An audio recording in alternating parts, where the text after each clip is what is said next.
The objectives were to understand what is DTR and not, use it as a synonym for multi-drug resistant infections. Understand the underlying mechanisms which are responsible for development of resistance. Then know about the new drugs that are available, understanding their spectrum, the evidence, what does it say, the gaps and the practical cautions that we need to take. And of course, using stewardship, because without that, you cannot actually have a good therapy for your patient. So, DTR therapy is not one more antibiotic, it is mechanism driven, PKPD optimized, and it's a source control decision. Now, why does it matter in the Indian ICUs? The microbiological reality is that we have ESBL and AmpC, which still require carbapenem sparing decisions. And with the CRE infections, we have OXA-48, NDM, as well as co-production of both OXA-48 and NDM. DTR Pseudomonas is DTR Pseudomonas because of multiple mechanisms: loss of pore-in channels, efflux pumps, AmpC producers, and they may also have MBL.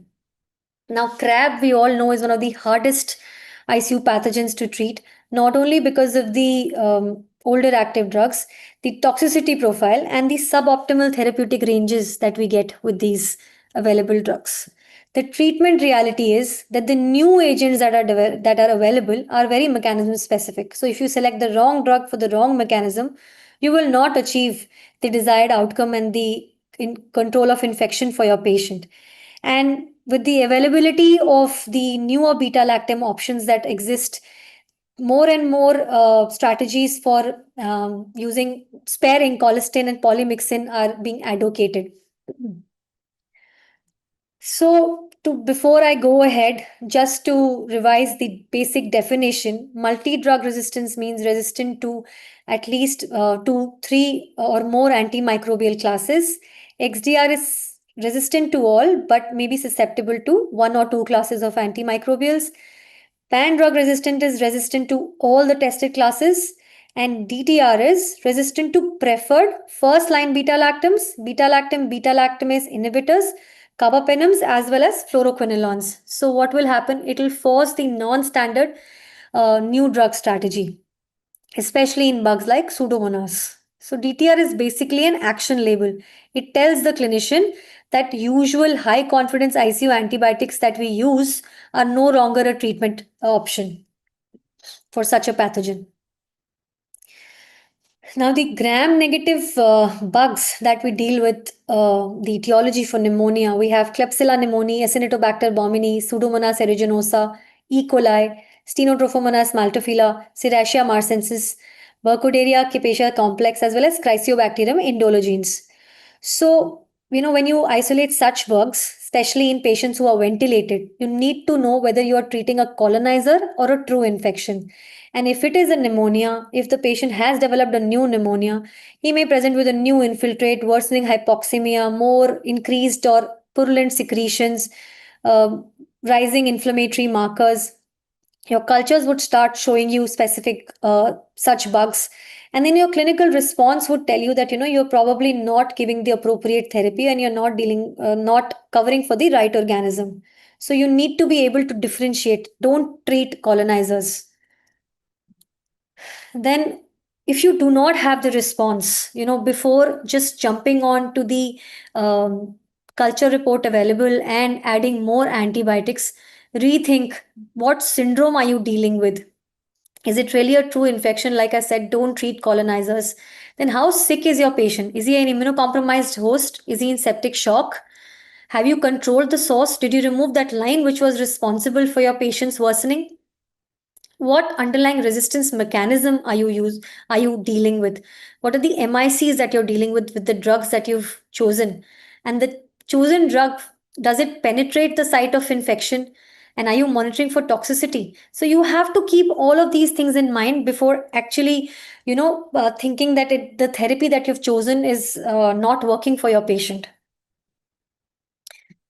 Then when we look at the mechanism and the ideal drug, there are various mechanisms and specific drugs which are the ones which are they are resistant to, and the drugs which are going to be used as the therapy of choice. For example, in ESBL, there is resistance to third generation cephalosporin. So for invasive disease, carbapenem becomes the drug of choice. For AmpC producers, because there is an inducible resistance risk, cefepime or carbapenem, depending upon the severity as well as the MIC. For OXA-48 or KPC-CRE, carbapenem resistant, but avibactam is active. That is why the ceftazidime-avibactam becomes your combination of choice. Then for NDM metallo-beta-lactamases, avibactam alone will not inhibit. So you need the Aztreonam-Avibactam strategy or Cefiderocol wherever it's available. For crab, we all know OXA-23, 24, 40, 51, and they may also have NDM resistance. So sulbactam based strategies and sulbactam durlobactam wherever it's available. DTR Pseudomonas, like I said, it's DTR because of multiple mechanisms.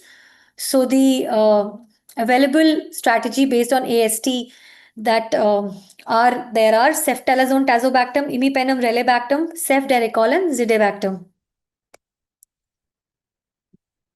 Then when we talk about the Indian scenario, the Indian pattern and the OXAs and NDM and co-production, in cases of carbapenem resistance enterobacteriaceae, we know that they are not just simply KPC, CRE. We have OXA-48, NDM as well as co-production. So ceftazidime-avibactam alone is going to be an excellent choice for OXA-48, but not for NDM co-producers. So if you do not add Aztreonam here, your patient is not going to get better. You have to treat for the co-production. In case of non-fermenters like crab, it's commonly the resistance is OXA driven. There can also be additional mechanisms. For Pseudomonas, the resistance can be enzymatic as well as non-enzymatic. So before choosing therapy for such resistant bugs, you need to have one, your local antibiogram, and then based on the specific resistance that you're dealing with and the site of infection, you should choose the drug of choice for such resistant organisms. And remember, do not extrapolate one hospital's enzyme pattern to every ICU. You shouldn't be doing that because your ICU may differ from uh, hospital in the same city. Now, since we are talking about the drugs and we're going to be talking about the newer BLIs, remember that these are the spectrum safety check. So before escalating to expensive or last line therapy, you must know what you are actually dealing with. So like we have ceftazidime and avibactam, which is the drug of choice for OXA-48 and KPC. Remember, it does not have, like I just said, NDM and MBL activity. So that is why Cas-Avi and Aztreonam becomes your therapy of choice for NDM co-production. Then a lot of times even with this, the synergy is not guaranteed because of the presence of certain E. coli isolates who may have PBP3 inserts. Then we have Aztreonam-Avibactam, which is for MBL co-production. Then ceftalazone-tazobactam for DTR Pseudomonas. It has no MBL and it is a weaker drug for weaker combination for CREs. Then meropenem-viborbactam and imipenem-relebactam. It has no MBL and OXA-48 coverage. Sulbactam and durlobactam for crab. So when we look at the ESBL and AmpC, as such, you should remember that you should reserve the newer agents for the right mechanism because ESBL alone is not always the reason. In case of ESBL, like if you have a serious bloodstream or an invasive infection, carbapenem remains a reliable standard. And for lower risk urinary or source controlled infection, carbapenem sparing strategies may also be reasonable if your underlying bug from the urine culture report is susceptible. Remember that in ESBL, if a piperacillin tazobactam is sensitive, does not automatically mean that it is safe for an ESBL bacteremia. And for AmpC, avoid weak beta-lactams, especially in high inoculum and severe infection states. Then since the module was on newer drugs, so beginning with the cefepime-tazobactam, it has been approved for complicated UTI pyelonephritis due to susceptible enterobacterales. and it can be a possible carbapenem sparing strategy in selected ESBL AmpC urinary infections.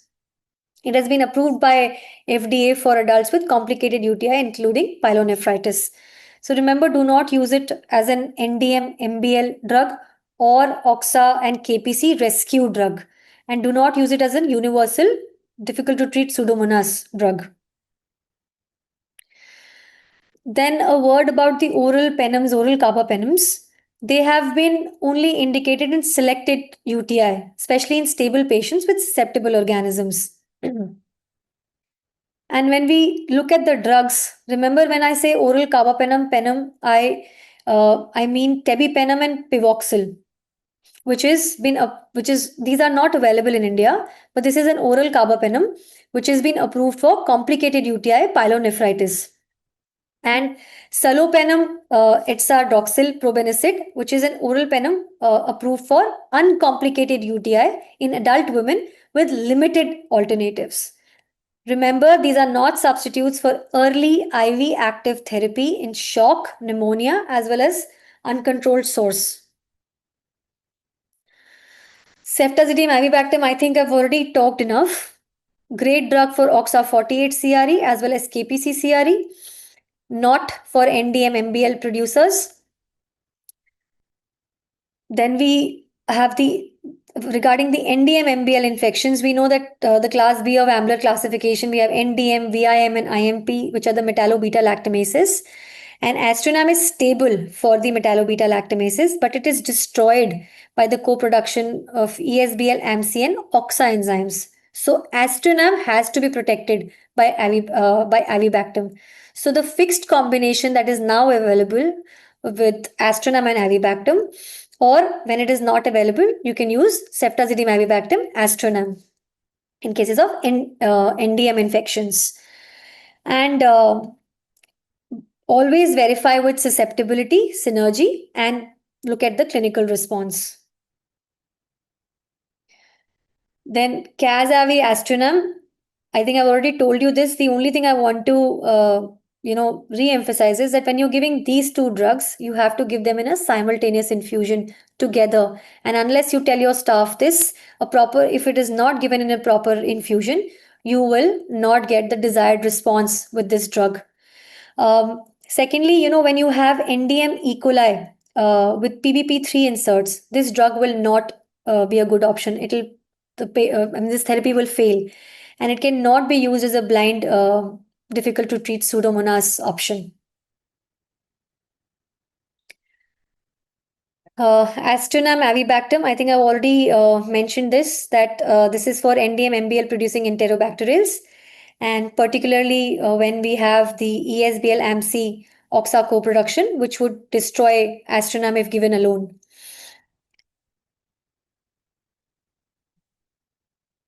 Now, the PBP3 inserts in NDM E. coli. So this has emerged in some isolates of E. coli.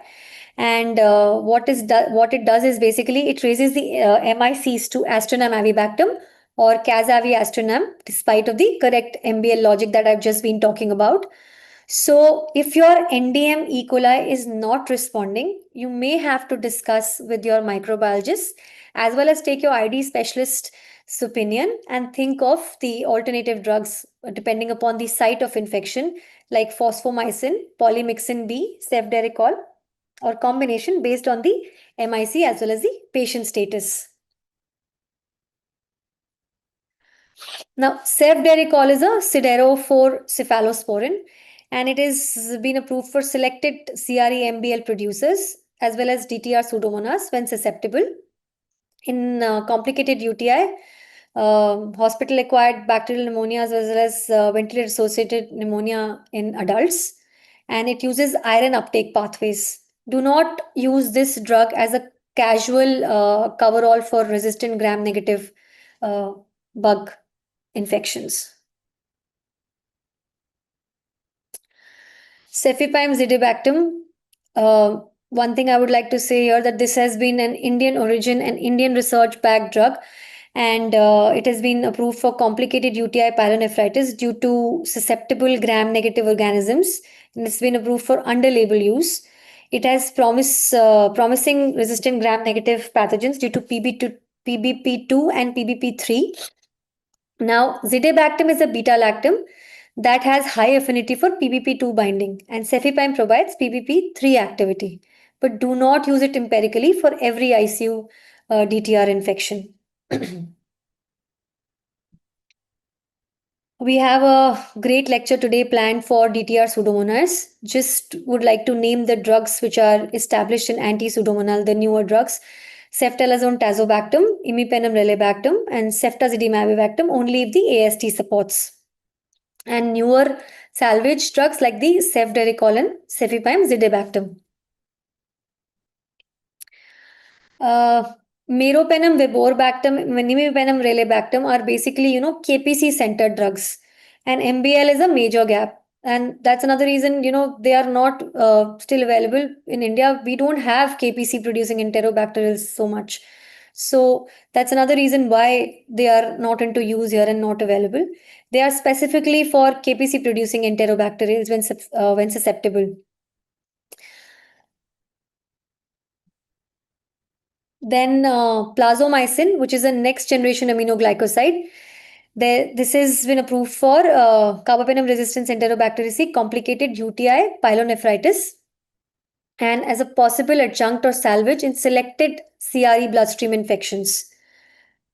It should not be used as a routine pneumonia monotherapy and in cases of Acinetobacter or Pseudomonas infection without proven susceptibility. Ervacycline is a fluorocycline which has been given in complicated intra-abdominal infection with susceptible organisms for MDR enterobacterials and for anaerobic coverage, especially when you've achieved source control. It is only available in IV form, and it is a drug for, again, like I said, with source control for complicated intra-abdominal infections, not for routine, not for urine, not for bloodstream, and not for Pseudomonas infections. Then just to summarize, based on the infection site, the drug options, the newer drugs. So for urine, the cefepime-tazobactam, plasmomycin, cefiderocol. You should not use ervacycline or oral fosfomycin for pyelonephritis as well as bacteremia. For bloodstream infection, we all know Cas-Avi for OXA, OXA and KPC, the Aztreonam-Avibactam or Cas-Avi Aztreonam for NDM, and TG-cycline, ervacycline monotherapy or blind aminoglycosides should not be used for bloodstream infection. In lung, we have the ceftalazone-tazobactam, imipenem-relebactam, cefiderocol, or any active beta-lactam by AST. Daptomycin, we all know, should not be used for pneumonia, and plasmomycin monotherapy should not be used for pneumonia. Then for abdomen, source control, plus you can give meropenem, Cas-Avi, Aztreonam-Avibactam, ervacycline.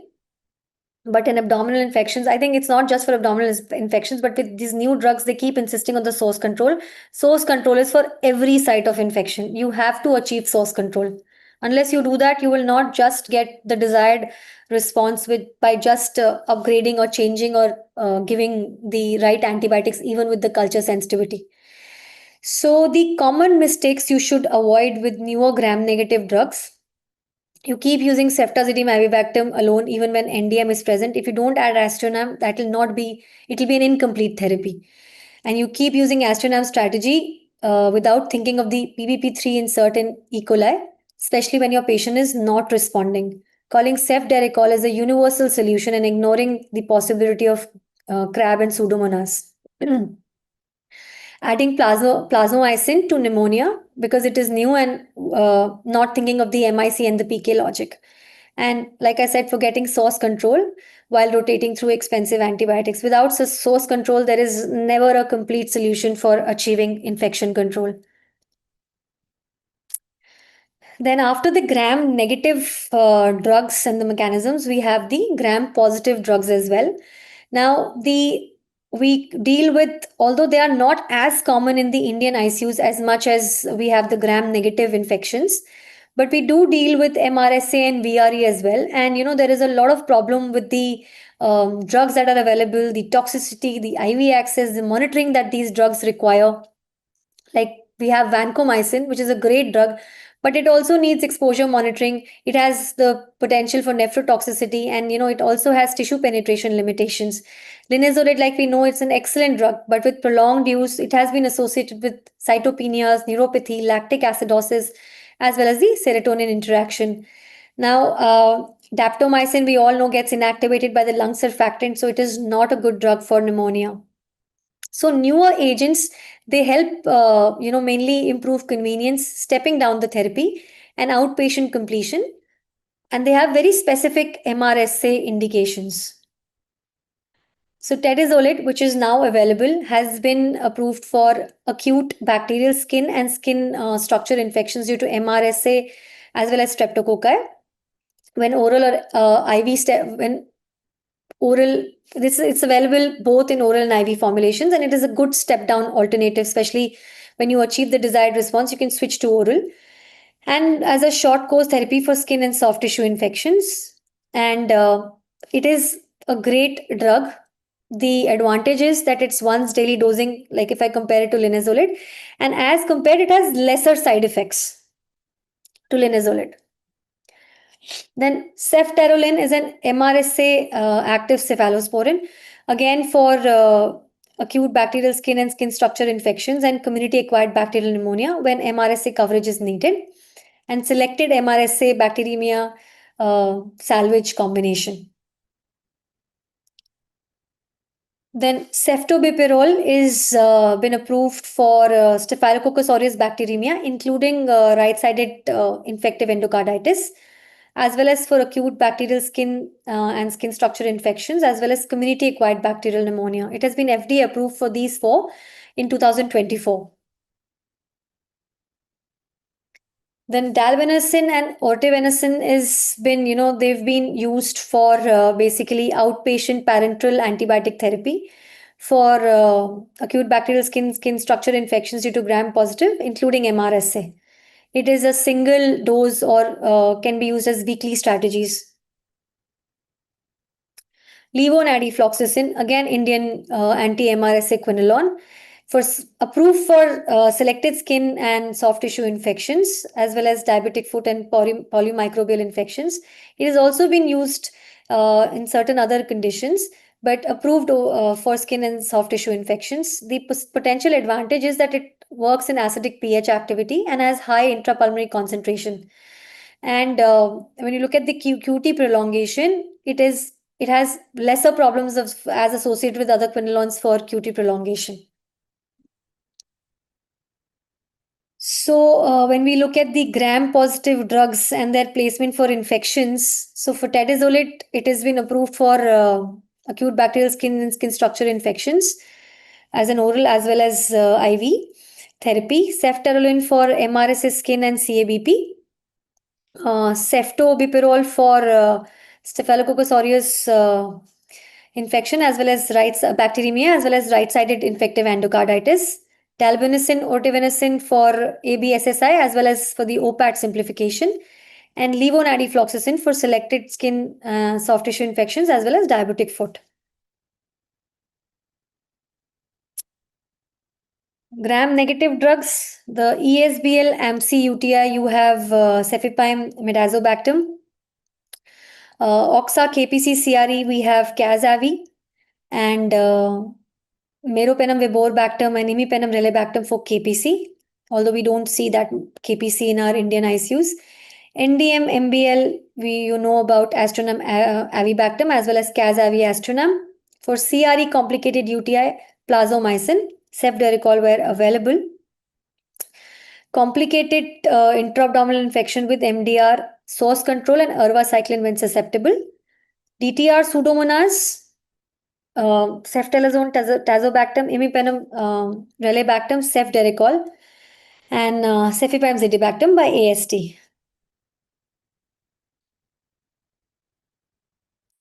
So, in the end, I would like to again tell you that ceftazidime-avibactam is for OXA-48 and KPC, not NDM. For NDM, you have to have Aztreonam or you give Aztreonam-avibactam.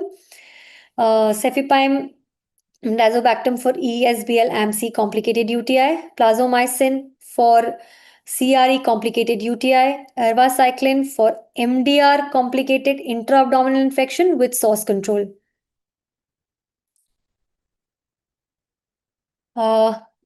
In gram-positive drugs, tedazolide is a great drug for acute bacterial skin and skin structure infections. Ceftaroline for is a good MRSA active beta-lactam for skin as well as CABP. Ceftobiprole for Staphylococcus aureus bacteremia, right-sided infective endocarditis. Dalbenicin, ortivenicin for OPAT simplification for the acute bacterial skin and skin structure infections. Levonadifloxacin for skin, soft tissue as well as diabetic foot. So, difficult to treat infection is not solved by adding one more antibiotic. It is solved by first understanding the mechanism that you're dealing with, the site of infection, the drug that you're choosing, and the dose.